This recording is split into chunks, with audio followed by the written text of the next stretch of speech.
And we are live! Greetings, salutations, and of course, welcome to another interview with, may I say, a very extraordinary and wonderful professional in the business, Alex Roberts. It is such a pleasure to have you here. How are you doing? I'm doing great. Thanks so much for having me.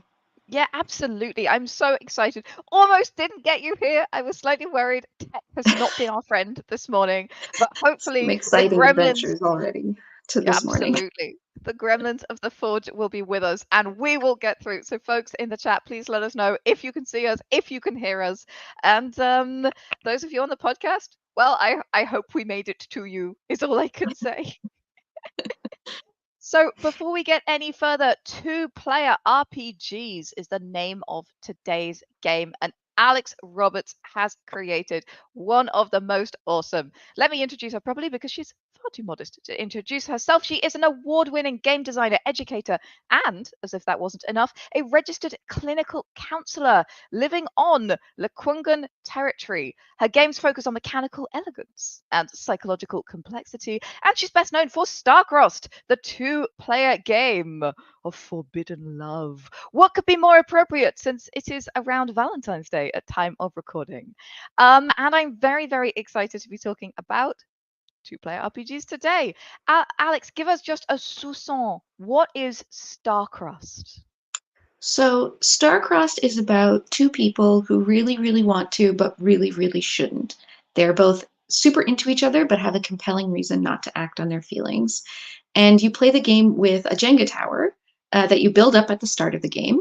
When you do things that increase the intimacy between the characters, you pull bricks and put them on the top. Okay. And if the tower falls, they act on their feelings. So that's the game in a nutshell. Okay, I love that. So the Jenga tower is there, as it often is, to provide a sense of tension. As the bricks come out and go to the top, you feel things are progressing. You feel at any moment the tipping point literally could come in this relationship. That's kind of the idea of the game. Is that correct? Exactly, exactly. Dread by Epidiah Ravachol was one of the first indie RPGs that I played, and it's amazing. It's a masterpiece. And when I finished, I thought, you know what's even scarier than the various horror scenarios for this game? Having a crush on someone. And many years later, Starcrossed appeared. I love that as a concept. And folks, we are going to get into two-player RPGs today in detail. Let me know in the chat, have you ever played a two-player RPG? Is it a brand new idea for you? Is it something that you're a pro at? Let me know. I'm super curious to know how you guys are.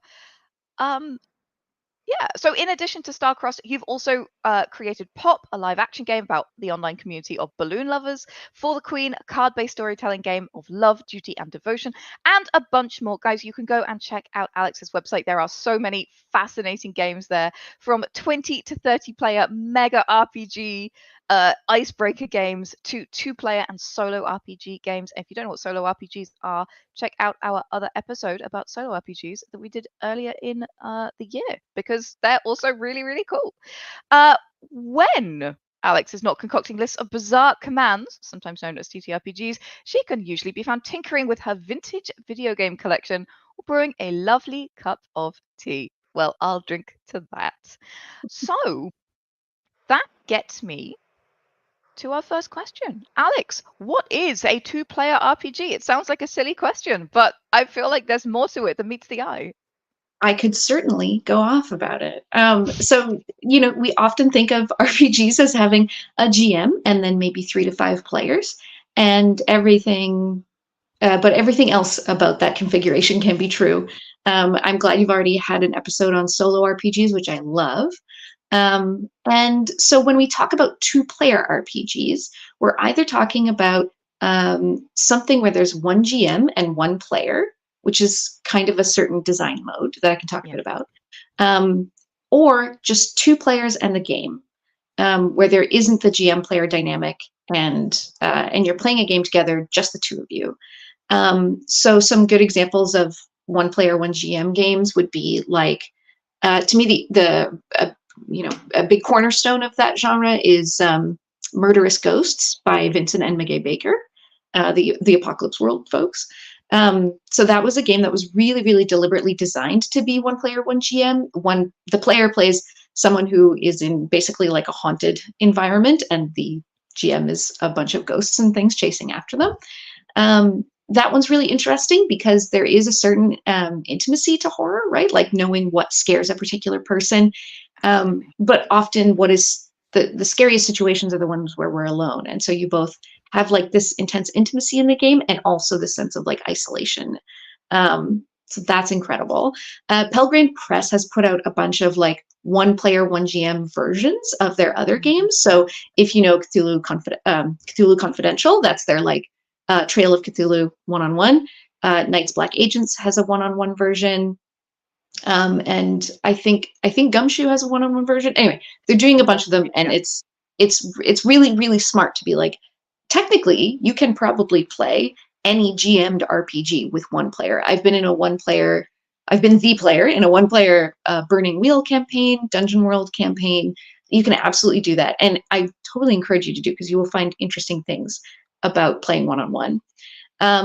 But yeah, so there's that. And then there's making games that are specifically tailor made with the assumption that this is going to be just two people, and taking advantage of the affordances of a one on one conversation. Yeah, I don't know. Does that kind of answer your question? Yeah, absolutely. I think that's a fascinating introduction to the topic. I will say from my personal experience that I started playing RPGs when I was 10. I played classic AD&D, group of kids. We played together. Um, but when I refound RPGs, it was in a kind of duet game, a Pathfinder game, in fact. Cool. And it's a completely different experience to playing in a sort of full campaign. I now have a party of 10 players, completely different experience to, a duet campaign. Very hard to put 10 players around the table, I I will was, say. I was gonna Harder. say, there's like, I'm picturing chariots with wild steeds. Like, I don't know how you GM something like that. Anyway. It's that is very much the experience that my husband has had trying to GM this game. Trying to feed them, also kind of adventure all on its own. But yeah, the stark contrast between even playing a game that is intended for a party, and paring that down to one GM and one player is a, as you said, you hit the nail on the head, and it's an extraordinary intimate experience. And I think that that's a topic that's going to come up again and again as we discuss this. The two-player RPG space is a very intimate space, correct? Yeah. Oh, absolutely. I think inherently. I learned a lot playing a game by Jay Lee called Mermaid. It's sort of like her LARP retelling of The Little Mermaid. And even though it's like a 8 to 12 player game, like somewhere in that region, there's a special rule that by default everyone can only have one-on-one conversations. Yeah. And there are some exceptions to that, but that builds this environment where, even though there's lots of players running around, it it as a game really tended towards really intense one-on-ones, and so there was like an emotional intensity, there was a sense of depth to the relationships, there was a lot of like, I don't know, closeness, and it was very easy to like reveal information about your character and learn about other characters, because there's this sort of built-in kind of automatically more intimate way of communicating. And Jay is a brilliant designer and really talks about the way in which people interact in a group of two, in a group of three, in a group of five, in a group of 10, and how like just that those interactions are different. And so you have to think about that when you're designing. And so, yeah, when people are one on one, it's easier to be honest about yourself, and you also can kind of spend all of your social perception attention on one person. And so you're both able to say more, reveal more about yourself, and also able to really pick up on stuff from the other person as well. And so, yeah, it's kind of an inherent intimacy to that. And it's easier to facilitate intimacy with two people. It's easier to do certain things with two people just because it's less complex. Um, the challenge, of course, is that with more people, you get more ideas. Like there's more kind of creative stuff, right? There's more content, for lack of a better word, that will come up.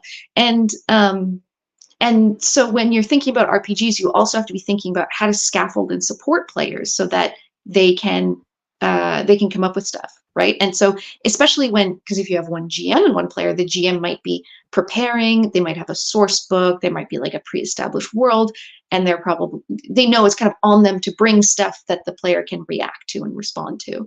But yeah, in just one-on-one, two players, then you're kind of saying like, okay, the two of you just put stuff out there. So I think about that as well, and like really helping to kind of support people to come up with things, or to like give them some steps, right? As where sometimes, I'm sure with a group of 10, it's much more challenging to like rein in the contributions and the ideas, and everyone wants to go next and make something happen, and you have to like kind of facilitate that in a different way. Yeah, So that's absolutely. actually, I mean, I love games about relationships, and I love games about in which people can learn things about themselves and about other players. And so two-player RPGs are just kind of an easier shortcut, I find, to doing that. And it's easier to play test because you just need one other person. Absolutely. And for a lot of people, well, it's actually kind of ironic. For a lot of people, it's easier to get a two-player game to the table because you just need one other person. If you're lucky enough to, say, share a house and perhaps a bed with someone who you play role-playing games with, then it's like great. But for other people, it is in many ways harder to get to the table because of that intimacy. Especially, like, I like making games about big feelings, including romance, and sexual intimacy as well. And so those things can be harder for people to talk about. So that's, I feel like we're really talking about, like, in contrast to bigger RPGs, and that's the biggest contrast, is that intimacy is there, which is both like an exciting enticement and also can be a barrier. That's fascinating. That's really, really interesting. You've touched on a lot of questions I will ask later, but I do want to lead with this. Obviously, Valentine's Day is just around the corner. Um, Mhm. are two-player RPGs only for couples? Are they suited best to couples? What This are your is thoughts? this is such a good question, and something that is like truly born out of my years and years and years of playtesting Starcrossed, is that it tends to work best either with people who are already partners or complete strangers. Those are my two favorite kinds of games. Okay. I've also played it with very close friends, and like people I kind of know. Those can also be great games, but um, you do need to play it with someone that you're willing to be open with, and willing to be open about what you think is hot, and what you think is interesting, and what you think is attractive. Those are Yeah. those are things that you're going to come up with when you're coming up with a story of forbidden love. And so, truly, like, my favorite games that I have like been a part of and witnessed are either, yeah, between partners, where one hopes there's kind of a built-in structure to talk about that kind of stuff. Although unexpected things can still come up when you play them with fictional characters, which is a whole Interesting. exciting arena. Or with strangers at role-playing game conventions. Because when I was playtesting this, I would just recruit random people, and I would just stick them at a table together. And like that also gives you a kind of permission to be open, because you're like, well, I don't know this person and I might never see them again, so why not put stuff out there, right? Like there's a kind of social permission with that too. So I love that. so I would say, like, definitely not just for couples, and especially because they're not necessarily about romance. I like, obviously, when we talk about intimacy, that's one kind of intimacy. But yeah, I mean, the first game I mentioned is Murderous Ghosts, right? Which Yeah. is it's just like that. It's not very romantic, depending on your predilections. But I would say, like, they're for anyone that you can have a real conversation with. Yeah. Um, and Absolutely. that's what I would say, I guess. Absolutely. That's really cool. I know that one of your two-player games is text messages, right? It's text messages about Yeah. your like aliens on Earth who are messaging backwards and forwards about their experiences. So that's a completely different kind of two-player game in many ways. Thank you. Thank you so much for mentioning Our Time on Earth, which is, yeah, it's a game that I made actually in 2019, believe it or not, before it was necessary for to play long distance. It was just is born out of, like, both having lots of long distance friends, which I do, and also those moments of really feeling like an alien from space. Sometimes when you're in a social situation, maybe, and you're like, wait, why do we clap at the end of performances? Why are we hitting ourselves to make a noise? That's so weird. Or also like when you're like amazed by the beauty of something too. Like there's moments where I'm just like, you go on a hike or you see something really like beautiful and you're just like, wow, it's so cool that I get to be on Earth for a bit. So yeah, that's a game that is played either over 6 days or 6 weeks or 6 months, and you just send messages each day or week or month back and forth to each other saying this is what I'm experiencing or this is what I'm seeing around me, but just written from the perspective of an alien. And so you get to like have those moments of kind of feeling separate from the world and feeling like a visitor on Earth, but also you get to share it with someone. And so again, yeah, that's a totally different kind of intimacy as well, because you're not necessarily physically with the person or having like a deep and long conversation, but you are revealing something, right? When you do that, when you reveal, this is the moment where I kind of had this like, whoa, wow, alien moment. I think they're often very, very tender exchanges, I would say. That's really lovely. And yes, as somebody who definitely feels like an alien in a human suit, I can totally understand that. I think that sounds like a wonderful game. I'm already wanting to download and read more about it. So yeah, that is Our Time on Earth. If anybody is curious about that, I can see a lot of people. Strixline says, I relate to feeling like an alien in social situations. I think many of Yeah. us do. Okay, so we've kind of touched on this already, but what draws you to two-player RPGs? Why do you find them so amazing? Why do you keep So making them? what? So I think there's a bunch of things. I mean, part of it is just wow, you get to kind of get to this deep level right away.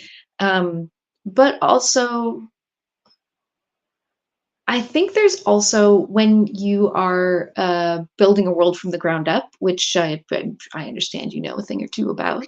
Um, Many of my audience have done exactly that with World Anvil. Yes, it is a thing that we do here. I think when you're say GMing a long campaign, which is like a beautiful project to undertake, right? You get to craft this world and you get to think about, oh, this is going to be something that my players can connect with, and this is going to be something that they're going to find interesting and that they but you have to think about a bunch of people. And if you're writing a book, maybe you're thinking about an even broader audience, right?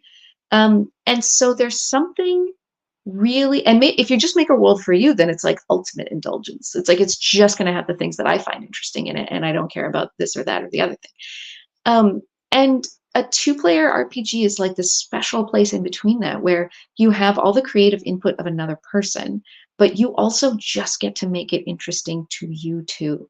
Like just what you think is cool, just what you think is scary, just what you think is romantic, whatever it is the game's about.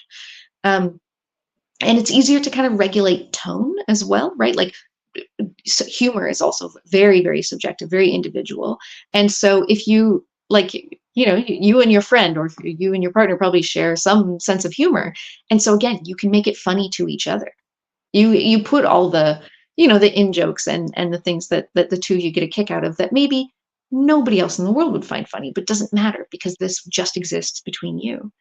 Um, so I think that's a really beautiful thing. And also like truly I don't know how to say my favorite, but something I really, really love about tabletop role playing games, and the reason why I play and work in them, and uh, I think why I make these instead of video games is because um, you get to know another person and you get to know yourself when you are creative together in any creative undertaking, and so to me, it's just like ooh, and if there's only two of you, then you can really get to know each other and you can really get in there.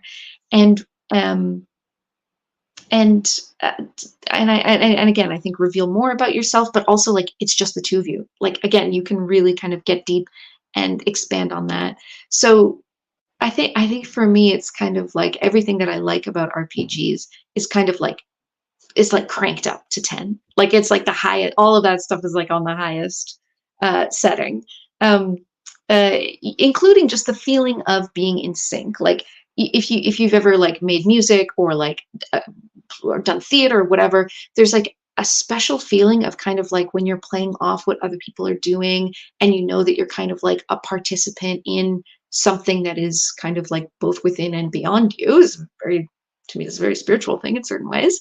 And again, it's like I think it's kind of a shortcut to that with two players, because I think it's just a little bit easier to get there when there's just like just a back and forth instead of monitoring everything going on with a ton of people. Um, so yeah, to me, it's just a one weird trick to get to an intense level of creative intimacy. That's awesome. That is so wonderful. And yeah, I totally agree. Like there is the sense of synergy between two players that it's a lot easier to fall into, especially as we were saying before, when it's a BFF, when it's a significant other, when it's somebody that you know quite well. And it does bring you into a higher place in some way. Like it is a really unique experience, I think. Mhm, mhm. So, what are some of the common modes of play for two-player RPGs? We've discussed Jenga towers. What else is out there in terms of, the mechanics of two-player RPGs? Right. So, so like I said, you need to scaffold people, right? When there's only two of them, you need to give them something to work with. I feel that. Um, One of the most interesting styles of a technically two-player RPG is also by Vincent and McGay Baker, where you are one player and you have one character, and it's kind of like a solo story, but you actually get a bunch of different people to GM you. And so yes, it's amazing. It's amazing. Because like I learned about this game. I was visiting a friend and he was like, "Oh, I've been playing this ongoing game. Do you want to GM a session?" And so there's a bunch of stuff built in there where um the you keep track of certain things, and the premise is very easy to communicate, and they're kind of in a certain way simple fantasy stories about either like a barbarian in a kind of Conan type thing or a wizard. Um and so, yeah, but it means that there has to be a lot of questions built into that, right? Because you can't just be like, "Hey, you're GMing for me. Start saying stuff." Yeah, There's off like, you go. right, exactly. There's questions. So it's like, I'm in the session, this is the premise. I'm in the session where this is happening. I'm in this situation. And then it has some like nice loaded questions. Um, so to me, anything that is kind of giving your players something and then giving them something to build on. You can also be really specific about who says what, like who gets to say what, because in role playing games we're making stuff up, right? It's a process of making stuff up, and so the sources of stuff can be a bunch of different things, right? You have obviously pre-generated worlds, right? That you kind of set up outside and bring with you. And so there's like lore to build on there. There's also player contributions, right? There's just people just say stuff. My character does this, or this is happening in the world, or whatever. And then randomizers, and all the same randomizers that work in a group game work with two people. Roll some dice, yeah, pull from a tower, pull from a deck of cards, like a regular deck of cards, or make your own cards. Um, there's an amazing two-player game called 183 Days, and it's about two clairvoyants who are in love, and they've known for their whole lives that they will meet and that they will fall in love and that their relationship will last 183 days. And you play out that time together. And so the game is just two decks of cards. And so it's like you get this one, you get this one, and you take turns pulling cards and following the instructions thereon. And that's how you make characters. That's how you set up situations. Um, so yeah, that's a way to do stuff and to mess with stuff. Um, I'm a big fan of uh, the Mad Libs of Mhm. mechanics. Like, give people something, either a list to pick from, like give them a question and then here are some potential answers, or the like, you are doing blank, or this is happening and you feel blank about it. Um, because one really, really important thing is that no matter how many sources of information you have, you're not just coming up with stuff in a story game. You're not just putting stuff out there forever. What you want to have some sense of setting up and resolving, right? Yeah. This is happening, this conflict arises, and this happens. This character has this experience, and then they're changed in this way, whatever it is. And you want something to change. And so what that means is that like it's generally not fun to set up and resolve your own thing, or to have the dice tell you something happens and then to have the dice tell you how it goes, like, right? So a fun thing you can do with two players is to have them set up and resolve for each other. Mm. And so you can say, you get to decide how the scene starts and you get to decide how it ends. Or the two of you come up with a premise together, you get to decide a complication, you get to decide, whatever. Or you two come up with something together, the dice decide how it ends. So you kind of have that to work with. And in a GM-less game of, say, of again 3 to 5 people or whatever, you have to kind of come up with who can say what and what belongs to the dice and what's pre-written. With a GM, it's like there's a simplicity to that because you can ultimately say, like, the dice decide or the GM decides, or like the dice decide, and if it's not clear, the GM resolves, the GM offers and the players resolve. Um, so yeah, so like there's so many ways to play a two-player RPG. I'm a big fan of sitting at a table with someone face to face and writing a few things down, maybe rolling some dice. But yeah, like, I made a game played over text message, and there are games made very specifically for being played over a video call, and they take advantage of those affordances. um, we kind of know that different ways of communicating feel different, have a different tone. That, for if you've ever been in a text conversation where it's like, sorry, we need to talk about this in person, or we need to talk about this over the phone. We cannot be doing this. Or vice versa, right? Like sometimes people are in situations where they're like, I can't talk about this in person. I'm just going to send you Break a it letter. down. Yeah. Let me know exactly, right? So we have an intuitive sense that those bring about different things. There's a kind of intimacy to an audio only phone call, but then also when you're in video, you get like more information. It feels more in person. So the thing is, like, any way that you can communicate with someone, you could play a game there. Um, and any way that you can generate and resolve, creative stuff, you can do that. Spoken One like a thing I true would game designer. Any way you can communicate, you can play a game. You can play it. I mean, one thing I would really love to see is more like more artistic and interpretive role playing games. So, like, I draw a picture and maybe it's kind of abstract. You tell me what you see, and then we play something based on that. And you draw a picture, and I write that down. Maybe we even pass that back and forth a bunch of times in a telestration style, and then we end up with our premise. Or, I draw half a picture, I give it to you, you resolve it, and we make something based on that. Like literally anything two people can share can be fodder, right, for a story. I love that as an idea. With so much freedom like in the air, what are some of the common design mistakes in two-player RPGs? And if somebody was sitting in the audience thinking, I might be interested in designing a two-player RPG myself, how should they avoid them? So I would say, I think one thing that I see is a hesitance to be too direct or specific with players. Mm. And I think maybe this is me living in Canada and being like, everyone's too polite to just do something or just answer a question or whatever. Um, but because you don't have a facilitator who's going to make sure that um, everyone's contributing equally, and everyone's getting some spotlight, um, and also to like make decisions quickly, right? Like when I'm GMing, I love to say, okay, this is happening. What do you specifically do? Right? Or this conflict has arisen. Uh, Somebody needs to do this. Are you good? Okay, like, let's go. And so when you don't have that, you as the designer, I think, need to be doing a little bit of that, or create tools for that. So something I'm very specific about in Starcrossed, for example, is that you come up with the scene together. There's lead and follow. You have different character sheets. There are lead and follow players in Starcrossed, and the lead does the first turn. Like, they take the first turn, they make the first move, and the follow decides when the scene is over. And the Mm. reason for that is if you don't have something like that, it's very easy for scenes to take a million years. because Absolutely. nobody wants to interrupt the other one and like cut them off before they're ready. And also, there's this like know you first, or whatever. Um, or you have the same person who, people over contribute without realizing it, and so they're always saying what happens first, and they're always saying let's end it this way.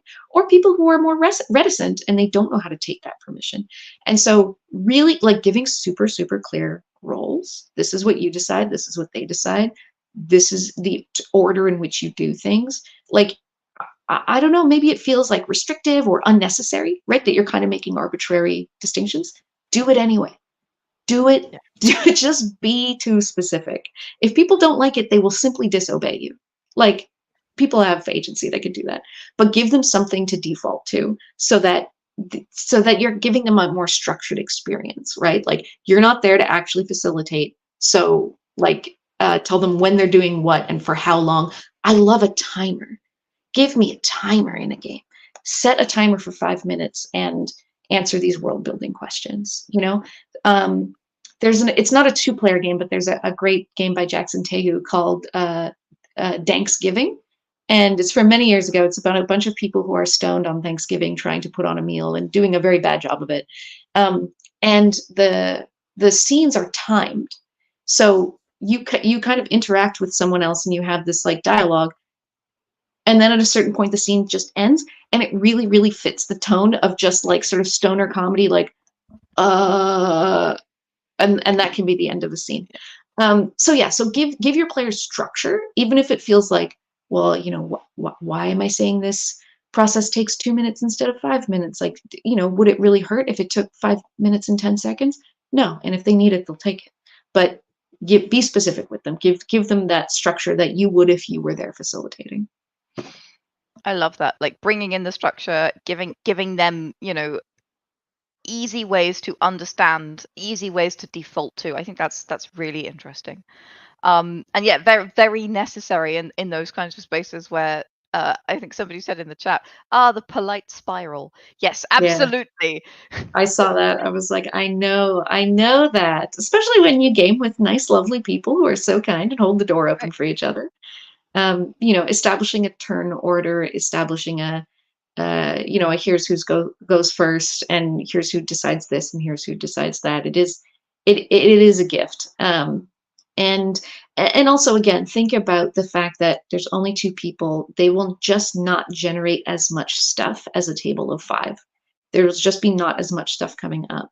And so I think anything that you provide in the rules, anything you provide in examples, like give lots and lots of examples for them to work with, because again, like they will simply, two people will just not come up with as much stuff, but they will be more likely to come up with stuff that they're both really stoked about, right? Because you have the smallest possible audience to please, well, second smallest, I guess.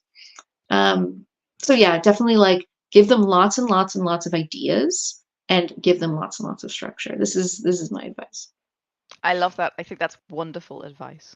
So you've designed several two-player RPGs, as well as I mentioned, like mass RPGs for like 20, 30 people. What do you find are the limitations of the form of two-player RPGs? Where do you think it runs out? Where do you think, where's the end of the map for two-player RPGs? That's such a good question, and I hope whatever I say, someone will prove me wrong. That That's a would be very great. good attitude to have. I love that. Here This for that. is because anytime you say anything definitive about tabletop RPGs, someone will be like, "Well, actually, I could make a game where this happens," and that's good. Let's keep making wrong statements. It's very inspiring. So I think of, okay, actually, this is okay. This is me with my counselor hat on a little bit. One of my professors, when I did my master's in counseling, was a group therapy guy. Like, all he did was group therapy. He, had done individual therapy for a long time, but he worked with people with multiple and complex trauma.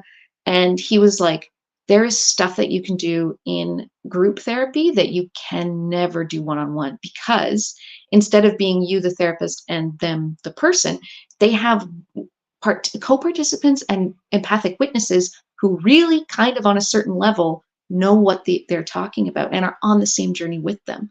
And so people in a group therapy, especially if you have ideally you want like the same set of people together for a number of sessions, together for a while, they can see each other and be like, oh man, that person is where I was. They're struggling with the thing I struggled with. And also they get to see, wow, this person has overcome things that I'm dealing with right now. And I see that it's possible. And all the participants are that to each other. And also, there's more conflict in group therapy. It's I almost wish it were easier to create conflict in a one-on-one therapy session. I love when my clients get like fired up, we can practice good communication, but it's actually quite rare.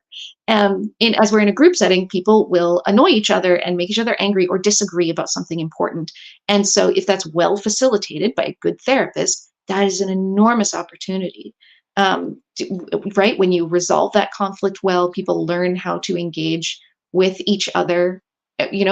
When both people are perhaps profoundly wounded, they learn how to share about that, and how to there's self-regulation skills you can learn.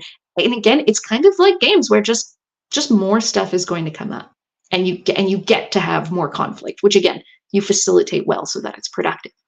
Um, but at the same time, there are lots and lots of people who are not ready for that kind of therapy until they've done a bunch of individual therapy. So you go to one-on-one therapy, you learn self-regulation skills, you learn a bit about, okay, what's going on for me specifically.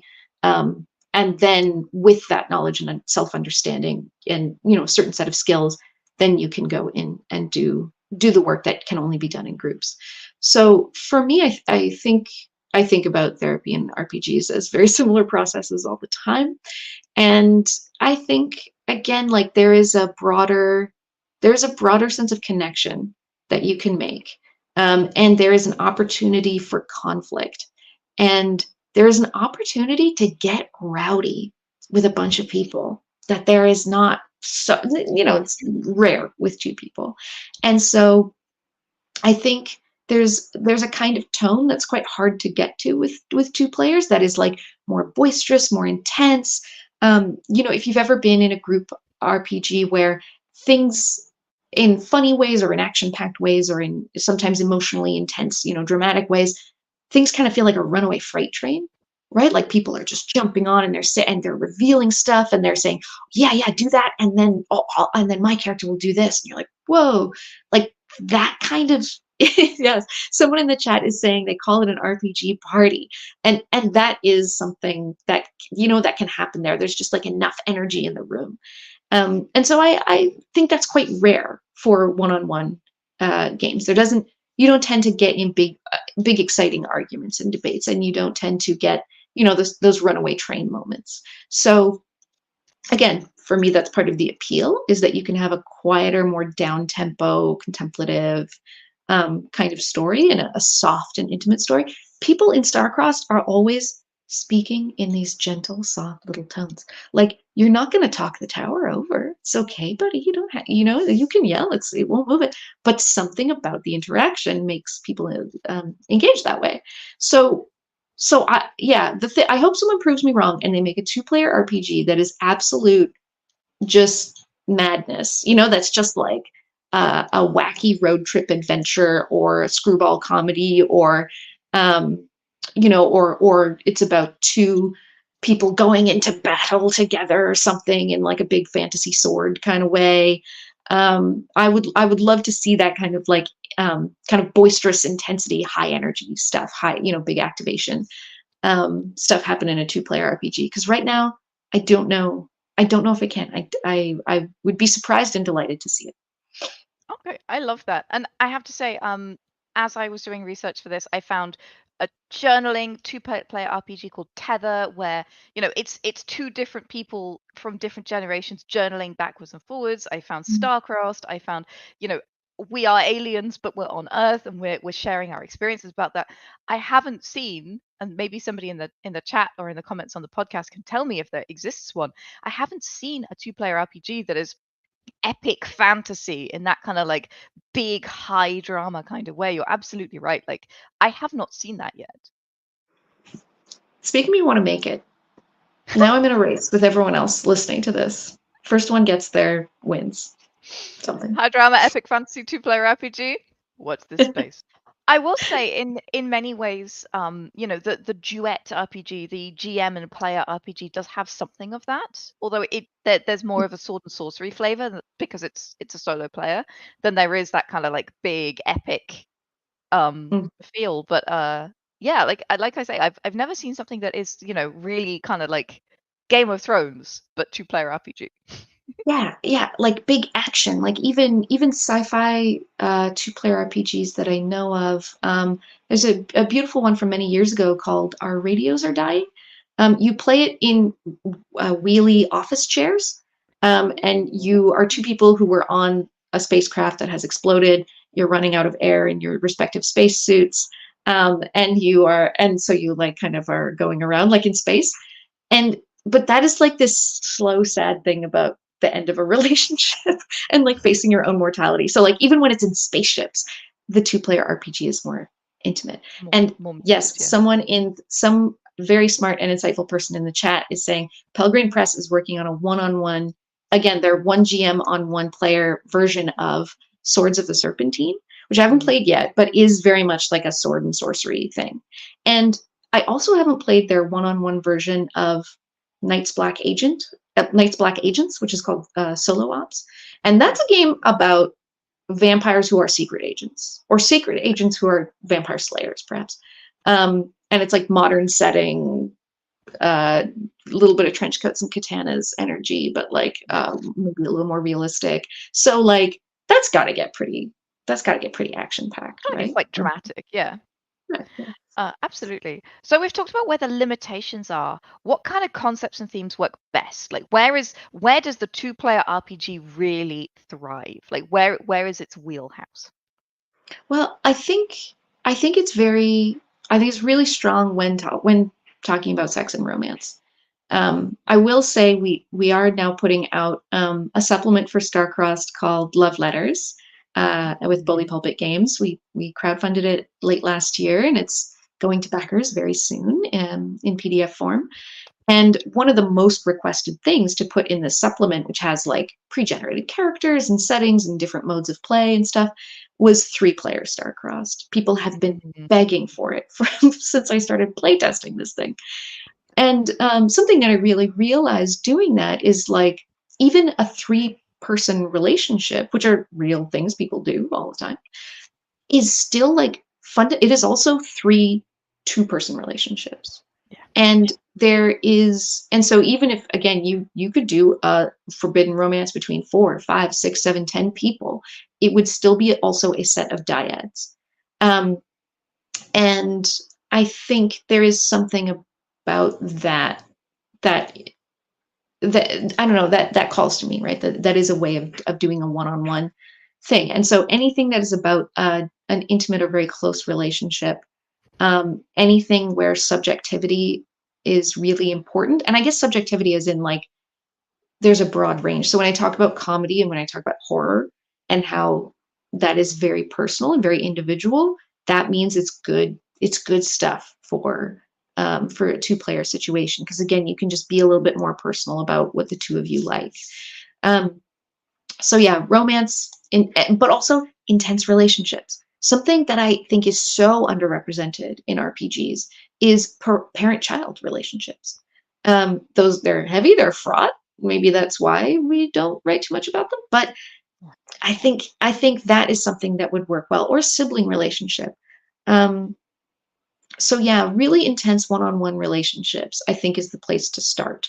And relational complexity, because again, like if you want your game really to be about, like a broad social situation and factions vying for power and, stuff happening on a geopolitical or interplanetary scale, like, yeah, you can do that in one-on-one, like, absolutely. Ooh, I have just lost Emily. Sorry, Alex, I hope Sorry, she's did I we leave you for a just lost second? you for a second there, Alex, but Oh, you are okay, I'm back, I back. think now. Go ahead. So, yeah, you can make two-player RPGs about anything, like the biggest, broadest, big scale things, but ultimately it will probably come down to a one-on-one experience. And so I really would encourage people to think about, how do you make a relationship more complex? How do you get into the little details and the nitty gritty of how two entities interact? Yeah, I think that would be, that's my instinct. And again, I hope someone proves me wrong. I hope someone makes the two-player RPG about rival political factions. That is like amazing. Please do. Well, yeah, absolutely. I'm sensing like Capulets and Montagues. It's coming. Somebody's gonna make it. Yes. Yeah. Um, just a little brain fart. It would be so interesting to play Romeo and Juliet, and then for the other person to play the faction behind Yeah. them. Right. Or So you could have you would alternate play, turn. yeah, exactly. So you would play Romeo, but then you would also play, the the Juliet faction, and then Juliet would play Juliet, but would also play the Romeo faction, and then and you would Yes. have like a faction turn. Okay, Yeah, and then you sorry. could make things that made the Romeo and Juliet relationship more complicated during that turn. Absolutely. You would essentially be generating things that were for them to resolve or overcome or deal with. And then there would be But like outside Verona instincts like plague or, such and yeah, such, or there's a war, or the barbarians are at the gates, or there's a shortage of such and such, or like there's been an influx of such and such into the market, and that's changed the yeah. way that the Capulets. Oh my God, now I want to make this. This Yeah, is just absolutely. Oh my gosh, the idea of zooming out and in, right? And like, because yeah, you could zoom out to Juliet to Capulets and Montagues or equivalent in your yeah, setting, and then you could zoom out to, yeah, like broader political and like environmental things, like you say, like a plague, a storm, or whatever, a drought.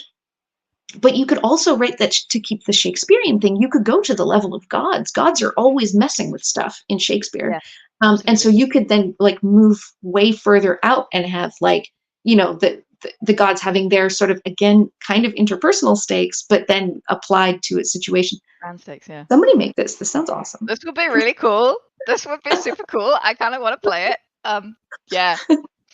Oh man, yeah. I just love the idea of like the factions messing with the relationship in like so many secondary ways. Yeah, Yeah. okay. That would be incredibly cool. So, that actually brings me very nicely to, what advice would you give to someone who wants to try their hand at designing a two-player RPG for the first time? And why is So it make Romeo and Juliet? yeah, the first thing you must do is make this idea we just had, so we don't have to do it. But Absolutely. I have the no other time. I mean, generally speaking, when I think about RPGs, I think like when starting design, I really encourage people to hack stuff. So like take a multiplayer RPG that you love and make it two-player, or take a two-player RPG that you love and do something different with it. That's how I got started in design. And like I made a game called For the Queen, which can also be played two-player and plays very differently with two-player, which I really enjoy. And like the thing that I'm really proud of is how many people have made a Descended from the Queen game, like who take the format that it has, which is a bunch of cards with questions on them, and have made that about things very different than a queen, and taken all kinds of different directions and add new mechanics to it. Like that makes me so happy that people are doing that. So I would say like take a solo RPG that you love and see if you can make it two-player. Um, it's just such a great way to start developing your design skills and to finish something, because like I've heard this from video game designers as well, and from a lot of authors where they're like, yes, we know you want to write your 7-volume epic. You will, I promise. Just write a quick short story first. Like make something, that you can finish and learn from and look back on as a finished thing. So yeah, hack something. Take something that you like and mess with it and make it different. Um, and see how that feels.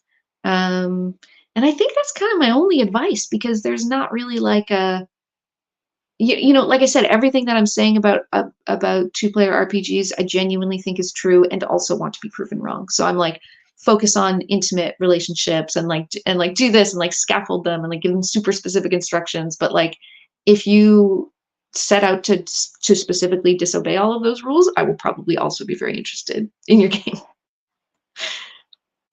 Amazing. I have a few questions from the audience here. Let's have a look. Cedar Honnet says, I'm curious, have any of your games resulted in divorce IRL? Ooh, that's a great question. I do know of the opposite that has happened. Some people have gotten together after a game of Starcrossed. Um, may or may not have happened to me in playtesting. Tough to say.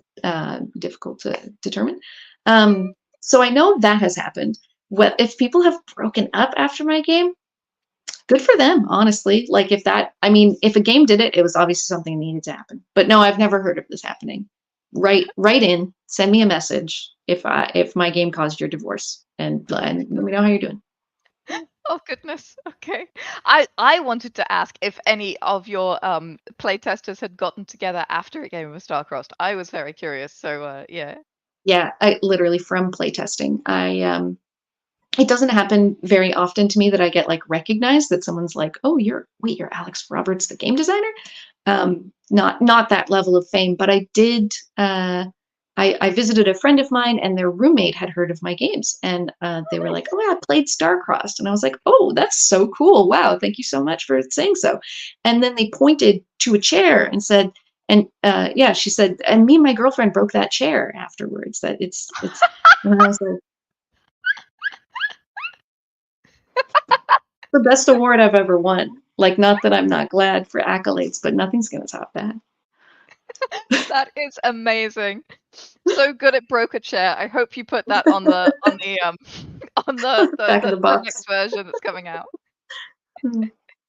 Amazing. We have a comment here from Buzzard who says, the thing I find most challenging in two-player games is puzzles. Multiple people collaborating to solve a puzzle, even if they fail, that can still be entertaining.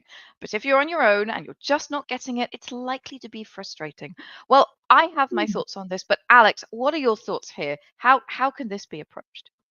I think there's a more general game design principle of make failure interesting, right? So if like I know for some people like puzzles are like a big part of RPGs for them, and the feeling of like of of getting it and it's all falling together is like amazing. And so I think if you think there's a high chance that they won't eventually get there, then I would say like make success lead to something like really cool that they're like excited about, and then make failure definitive at a certain point maybe. So like, if you don't want them to just toil away at it forever and get frustrated and sad, maybe it'll be like, yeah, it's, at this point some interesting failure state happens to you, so you were hoping to get to the higher in the dungeon if you can like unlock this weird door, but instead you fall down a trap door and you have to do this other thing. So I would say like make sure you make failure interesting if you consider it to be relatively likely. um, the other thing is, I do know that, like, I think a lot of people do solve puzzles on their own, right? When I think about people who are playing Sudoku or crosswords or the little match three games on your phone, people are often doing that in a one on one way. So I don't know a ton about puzzle design, but um, I wonder if there are general, like, puzzle design principles that are like, this is better suited to one person and this is better suited to a group collaborating.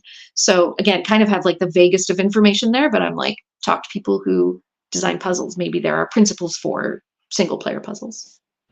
Yeah, absolutely. Funnily enough, that's exactly what I recommend. I wrote a blog article about this at some point. The classic one is, the players get to a door, the door has a puzzle, or the door has a lock that they need to pick to go. If that's the only way forward, you need an alt strategy because that is the only way forward. There is no story unless they get through that door. So one of the things that I suggest, funnily enough, is, open a trap door, have something triggered. The other thing I suggest is if they make enough noise or if there is a good enough reason, have somebody slam open the door and turn it into a conflict. Like Yes. something is on the other side of that door, and if they said Yeah. somebody is fannying about with the door, yeah, bring on more drama. The door will be open somehow. And that's Yes. great. That brings drama. That raises the stakes. If one kind of um, encounter isn't working, turn it into another kind of encounter. If a social encounter isn't working, turn it into a puzzle encounter. If a puzzle encounter isn't working, turn it into a combat encounter. Like always be ready to say, okay, if not this, then something else. Yes. And it just find a way to let the story move forward, because that, at the end of the day, that's the frustration. The frustration is I'm not getting this, and that means I'm not moving forward. I feel stuck. Um, Yeah. yeah, Hard agree, and that applies to a puzzle just like an NPC encounter, right? Like, oh, go trick the guard so that you can get in. Well, if you don't trick the guard, you got to be able to try something else, right? Or throw a punch, or it's do something, right? You need to have other yes, options. And something that I learned, I'm slowly making my way through the Burning Wheel source book right now, yeah, kind of to yes, challenge myself, see if I can learn it. And but an interesting piece in one of the early chapters is make your players be really specific about what they're trying to do, so that if they fail, you can kind of give them some bits of what they wanted, or they can fail at what they were trying to do, but you can give them something else that is. So he uses the example of opening a door, and it's like, ask your player what they're trying to do. I want to open the door so that I can get the jump on the people behind it. Okay, well, you open the door, but you don't. They're waiting for you, pistols drawn, right, right, or I want to open the door so that I can, whatever, have this advantage in this way. Say, okay, well, you do this, but not that. yeah. Yeah, yeah, Yeah, good absolutely. question. It's a great idea. And again, somebody in the chat talked about failing forward, like the guy that's supposed to trick the guards to get inside. Well, he tries to trick the guards. He rolls a 1 or a 20 if you're playing alternative. And then he is captured and bundled inside and tied up. And suddenly the game is not get in, the game is get out, or the game is, undo the rope so you can go and open the door for the other guys, or whatever. It's failing Mhm. forward. The situation always has to move forward. Um, Yes. however that can possibly happen. Um, it's always a good idea to turn the tables on your players as well, just in Yeah. general. And I Yeah. would say for two-player RPGs, for one-player RPGs, for any kind of RPGs, breaking up the status quo, turning some tables is always a good way to keep interest in a game in general. Like, 1, 2 the same, and then 3 different. Yeah. Yeah, absolutely. Okay, well, any final thoughts for our beans, Alex, on two-player RPGs? I guess. Um, I have the same advice about single player RPGs, and when there's a single player version of Starcrossed in Love Letters, is like, be indulgent. Like, whether you're designing it or whether you're playing it, it's just the two of you. Nobody needs to know what you do. Nobody needs to know what you say. Like, it's a great opportunity to explore taboo topics or complex topics, topics with nuance, because it's just the two of you, and you can talk about it in as much detail as you want or don't want, right? Um, and so, really think about the two-player RPG, again, as a designer or player, as an opportunity to get into something that is complicated, that is messy, that is complex, that is layers. Because when it's the two of you, you can really mess with an idea. You can really kind of roll it around and explore it in depth. So that's, yeah. And again, even if you're playing another game that's like that, you're playing the one-on-one version of, be like, okay, well, now this is my chance to, like, really get super specific about this one thing that I like, or this is our chance to really ask ourselves something complicated about the game setting, whatever. That's my advice, I guess. I love that. Folks, you can go keep up with Alex over at helloalexroberts.card.co. And I suggest you do. There is a panoply of incredible games there that you should go and check out. Alex, thank you so much for joining us today. This has been such not just fascinating, but very enjoyable conversation we've had today. Same. I'm so glad you invited me. Thank you so much. And the folks in the chat have been so interesting, had good questions. It's a very nice way to start my day. Aren't they the best? We have the best beans. They are best beans. Well, best beans, we are going on a raid for another Anvilite. So shout out Light Up the Fort when you get to Dazzling Cat's channel, who, well, I imagine is probably going to be taking part in our Cabinet of Curiosities challenge, building some items. So yeah, go and check her out. At least yell out Light Up the Forge and give her a wave for us. Big love to you all. I will see you next week for even more fun. And in the meantime, as we always say here on this channel, grab your hammer and go world build. See you soon, guys. Bye.